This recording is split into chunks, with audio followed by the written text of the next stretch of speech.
Hey, rock stars, Beth Azor. Jack Shelgren. Casey Mancuso. So Jack and Casey are my interns this summer, and we just finished one of the most important exercises. I think it's the number one thing to do when you take over a new shopping center. If you're a leasing agent and you get hired to do a new property, or your company buys a new property, it's the first thing all leasing agents should do, and that is? Market study. All right. And I told them when I gave them the exercise, I always tell all of my interns, you're going to do 5 drafts before I'm happy with the result. Yeah. And I think these guys did it in record time, but they said 2 drafts, but they're still not done. You can see the pen marks. So I'm challenging them that it'll probably be 3 drafts, but that's still really awesome. So my first question to these guys, and we're just sharing with the audience some of the things that surprised you when you were working on the market study. So let's just go there. What surprised you about doing the market studies? Yeah. So the thing that surprised me was that every center is different, and it's hard to really narrow down what is in our market. So when I originally started my market study, I went to every center in Davie. Right. Because I was assigned the Davie market study. Well, my properties are in Davie, so yeah. So Jack said, "Oh, let me just go to Davie." Right? Yeah. He was like, "What do you think about this center on this street?" I'm like, "I've never seen that center before."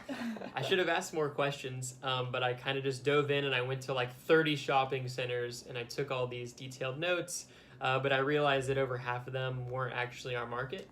Very low rent or just multi-use kind of weird things. So I learned really what is a market. So and Casey, we also share with the audience your experience. Yeah. So I actually had a property in Sunrise and in Plantation, and they were how close? Yeah, they were probably within a mile of each other. Less. Yeah. And so in my head, I was like, oh well, 2 different cities, so I'm gonna make 2 different market studies. And then I shortly realized that that's like 30 properties. And all of a sudden, I should probably combine them. Right. So I was looking at the market study for, I think we did Sawgrass, and I'm like, this is great. And I was, focused on what I was reading, and I was, focused on commenting on what she had put. And then literally it was like 2 days later, and another property in the market came in our, we started discussing that property. I went, Casey, that wasn't on your market study. And she's like, yes, it was. I'm like, no, it wasn't. Yes, it was. And we were like, I said, I'll bet you $1. And then she pulls out the market study for the other property. I thought we were reviewing one market study for both properties. And she goes, no, I did one for Sawgrass and one for Plantation. I'm like, no, this is the same market. So I learned too, right? Yeah. And I learned how, sometimes I don't do a lesson before, right? Sometimes I say, go to the market. Find the shopping centers. And so I learned probably for the next group, I should do a little bit of education before, but isn't learning while doing, it cements the lesson more, right? Absolutely. Yeah. That's how you learn. So choosing the market is difficult especially when you're new to the area. So some of you guys are going to be taking over a shopping center that is in another state, right? So what are some of the things to consider when deciding, is this property in my market for my market study? First, I'd start with the size of the center, but then also your tenant mix. So are you strictly nationals? Are you Publix anchored center? Are you in a neighborhood center? So first it's the size and then the tenant mix for me.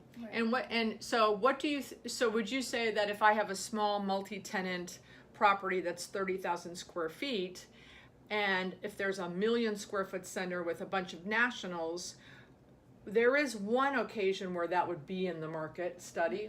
What would that answer be? When it's across the street. Right, when it's across the street. Now, if it's 3 miles away, right, most likely not. Right. But how do you know that when you're a new leasing agent? There's no way you would know that, right? So that was a lesson learned. Yeah. And what other ways do you figure out what's in your market study? So proximity is important. I would also look at the visibility. I mean, does your center have visibility? And that kind of justifies what else is in your market. maybe just based on what the rents are once you talk to the leasing agents, what the vacancy is, and all of that coming together would justify what the market compares to. Right, and where did I have a lot of comments on the market studies? What choices of what? New college students, right? So what did I change a bunch? The Or words spelling. that we use. The words, vocabulary. spelling, right? Well, yeah, that's a non-negotiable. You need to spell your words right. But yes, the choice of words, right? So they were very cute. We giggled a lot about the parking is awful, or right. So we tried to change the words up to weak, fair, poor, excellent. Always trying to use the comments to compare it always to what? Comparing the comments to the subject properties, right? Right. Like writing about the other properties in the market study, comparing it to your properties, Right. like better visibility, weaker visibility, better ingress and egress, right? Right. What are some other things that you learned? Now you guys, I guess, have the benefit and the not. What's the opposite of the word benefit? The not benefit. Yeah.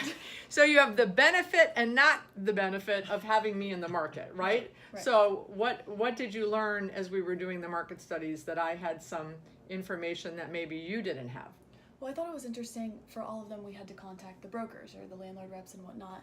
And even though most of them, almost all of them probably knew you, some of them still didn't respond. So you really had to keep reaching out. And if not, then obviously not. But you find who reaches out, who doesn't, who's willing to help you, and who's really quickly. And what was my advice to you when you got to be a successful rock star in your career about responsiveness?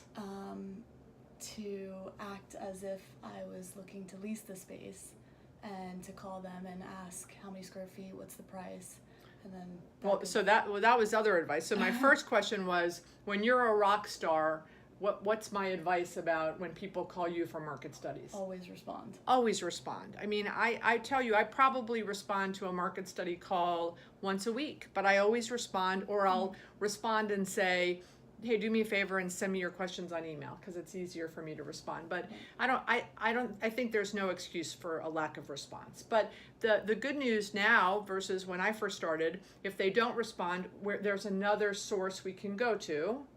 What is that source? The internet. Right. Which you can't trust. Right. So what they found out is you can go to the company's websites, and what percentage of the time is the information not accurate? 100%. Well, probably 70%. 70. So they get some information, but it's not always accurate. Right. But at least it's better than nothing. Right. And probably on our market studies, we should say information gotten from website, broker didn't respond, because when you have an active owner, who drives inside these competing properties every day, during the week, I knew some things about the properties that you guys didn't know, right? Right.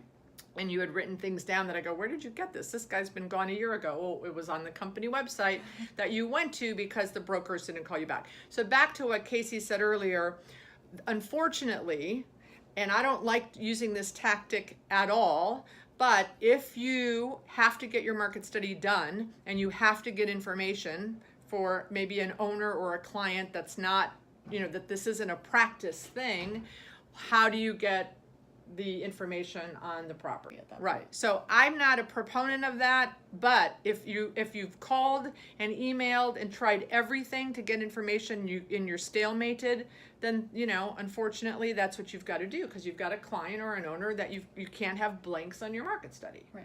And I would love anybody's comments back to us. If they have another way, if the brokers won't call back, the landlords won't call back, and the website information is either incomplete or inaccurate, how do you guys get the information? So what's some other things? Yeah.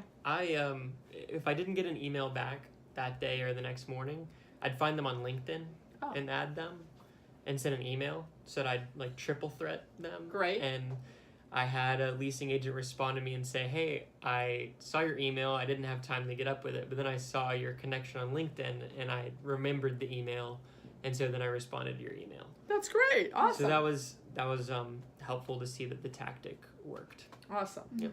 Awesome. I don't like the word tactic, by the way, but the tool works. I'm always scold. Not scold. That wasn't a scold. That was just a constructive comment, right? Critique. Yeah. Yeah. Technique. I like technique. That's way better than tactic. What else did we learn? So on Casey's market study, she included a column that was very beneficial for me and the reviewer that Jack did not. Jack has now added it. Share with who wants to take that. Yeah, so it was basically the vacancy percentage, and that was able to justify whether maybe your rents were too high, maybe you weren't doing something that everyone else was, maybe it was the tenant mix, but you were able to kind of reevaluate what was going on in your space. And why it was important for me is if I looked at Casey's and she had a column and it was 9 3 0 1 2 7 9,